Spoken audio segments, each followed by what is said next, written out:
అమృత సాయి కళాశాలలో ఇంజనీరింగ్ ద్వితీయ సంవత్సరం చదువుతున్న విద్యార్థినిపై షేక్ గాలి షాహిద్ అలియాస్ పిద్దు అనే వ్యక్తి అత్యాచారం జరిపాడని నందిగామ ఏసీపీ తిలక్ తెలిపారు. పరిటాల గ్రామానికి చెందిన షేక్ హుస్సేన్ అలియాస్ పిద్దు అనే వ్యక్తి లవ్ పేరుతో వంచించి ఆమెను తన రూమ్ కు తీసుకువెళ్లాడని, ఆ తరువాత హుస్సేన్ బయటకు వెళ్లడంతో పిద్దు ఆమెపై అత్యాచారానికి పాల్పడ్డాడని వివరించారు. విద్యార్థిని కంచికచర్ల పోలీస్ స్టేషన్ లో ఫిర్యాదు చేశారని, నిందితులపై కేసు నమోదు చేసి దర్యాప్తు చేస్తున్నామని పేర్కొన్నారు. ఈ కేసులో షేక్ గాలి షాహిద్ అలియాస్ పిద్దును ప్రథమ ముద్దాయిగాను, షేక్ హుస్సేన్ రెండవ ముద్దాయిగాను, వీళ్ళకి సహకరించిన చింతల ప్రభుదాస్ ను మూడవ ముద్దాయిగాను నమోదు చేశామని, ముగ్గురిని అదుపులోకి తీసుకున్నామని ఏసీపీ తెలియజేశారు. ఇక్కడ స్థానికంగా ఒక ఇంజనీరింగ్ కాలేజీలో రెండో సంవత్సరం చదువుతున్న ఒక స్టూడెంట్ని పరిటాల గ్రామానికి చెందిన షేక్ హుస్సేన్ ఎలియాస్ పీసు అతను లవ్ పేరిట అమ్మాయిని అతని ఫ్రెండ్ సిద్ధు అనే అతని ఫ్రెండ్ రూమ్కి తీసుకెళ్ళి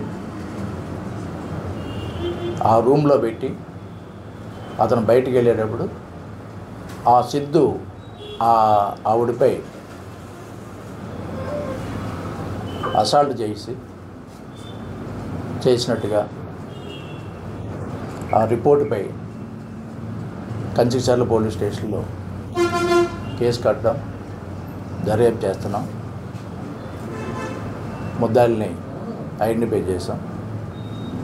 సిద్ధు అనే అతను ప్రథమ ముద్దాయి, హుస్సేన్ లవరు రెండవ ముద్దాయి, మూడో అతను వాళ్ళకి సహకరించిన చింతల ప్రభుదాసు ముగ్గురిని అదుపులో తీసుకున్నాం.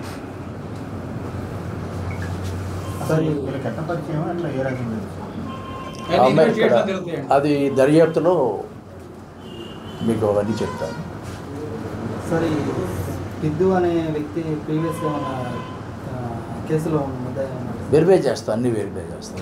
ఇప్పుడే మేము ఇన్వెస్టిగేషన్ ఇప్పుడు స్టార్ట్ చేసాం.